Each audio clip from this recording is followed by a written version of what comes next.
8. U.S. cities. Black immigrants. Love.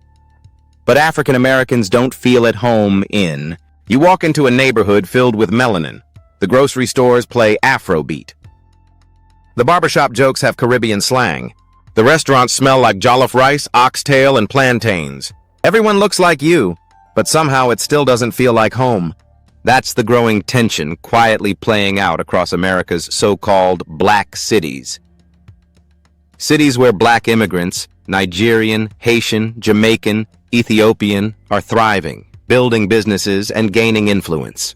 But at the same time, many African Americans, especially those descended from U.S. slavery, feel pushed aside.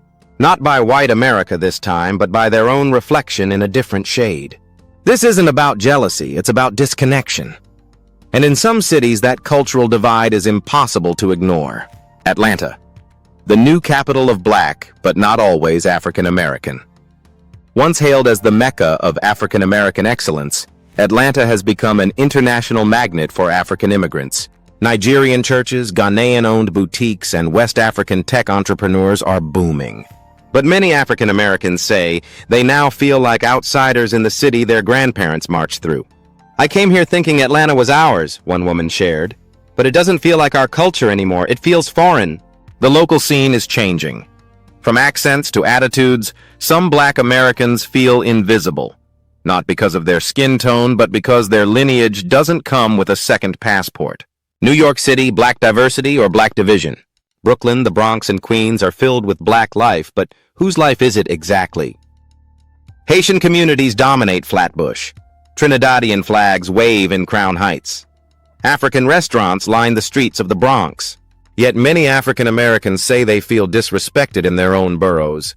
They talk about being labeled Akata, a term some West Africans use that implies wild or unrooted. "How can we be judged for losing our culture when it was stolen from us?" one Brooklyn native asked. For some African Americans, the microaggressions don't come from white people. They come from immigrants who share their complexion but not their history. Miami, a paradise for some, not for all. In Miami, black immigrants don't just blend in, they dominate. Haitian Creole is spoken everywhere. Bahamian culture thrives. Afro-Caribbean festivals light up the calendar. But many African Americans say they're barely part of the picture. "There's pride in being Caribbean, but shame in being African American," one resident noted. "They see us as lazy, as trouble." Even in politics and real estate, African Americans claim they're overlooked in favor of foreign-born success stories. To them, Miami isn't just culturally Caribbean, it's emotionally cold to those born on this soil. Houston, a tale of two black Americas. In Houston, the African population has exploded, especially Nigerians. They're doctors, lawyers, and business owners. Their communities are tight-knit, traditional, and often upwardly mobile. Meanwhile, many African Americans feel left out of the so-called black progress. In some schools, students who speak in African American vernacular English are mocked. One teacher confessed that African immigrant kids often look down on their black American peers, calling them ghetto. It's not hatred, it's hierarchy. Minneapolis, united in protest, divided in practice. Minneapolis made global headlines after the murder of George Floyd. But beneath that tragic unity lies a split reality.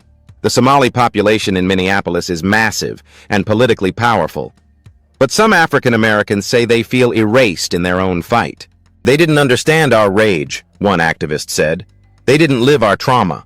For some native-born black Minnesotans, the arrival of a large African immigrant class hasn't brought solidarity. It's brought silence. Los Angeles. Shared melanin, separate lives.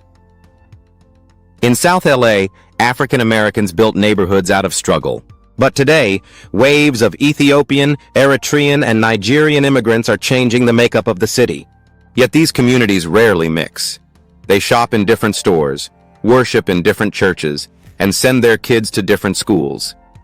The tension is subtle, but real.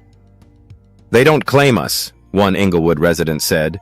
"They don't even try." Boston, the ice beneath the surface. Boston has always been a cold city for African Americans. But even with new waves of Cape Verdean, West African, and Haitian immigrants, the city's racial dynamics haven't thawed. They don't see us as the same kind of black, one bartender explained. We're seen as damaged, while they're seen as ambitious. It's the kind of class divide that cuts deeper than skin. Washington, D.C., Chocolate City no more? Washington, D.C. used to be a stronghold of African American power. Now it's a hub for Ethiopian businesses, West African markets, and immigrant wealth. Some celebrate it as global blackness in action. Others see it as displacement. The gentrification of D.C. has come with a cultural shift too. African Americans who once defined the city's politics, fashion, and activism say they now feel unwelcome in the very streets they built. Our history is being sold back to us, but in another accent, one local remarked. The real issue isn't race, it's recognition. What's happening isn't war, it's erasure. African Americans are used to being ignored by white America, but being sidelined by other black communities? That hits different. These tensions aren't always loud, they rarely make headlines. But in beauty shops, college campuses, and city councils, the conversation is happening. Who gets to define blackness in America now?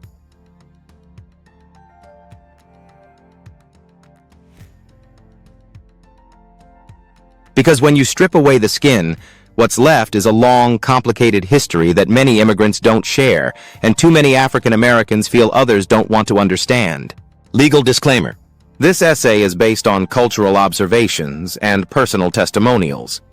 It is not meant to stereotype or generalize any group, but to highlight the nuanced dynamics between African Americans and black immigrant populations.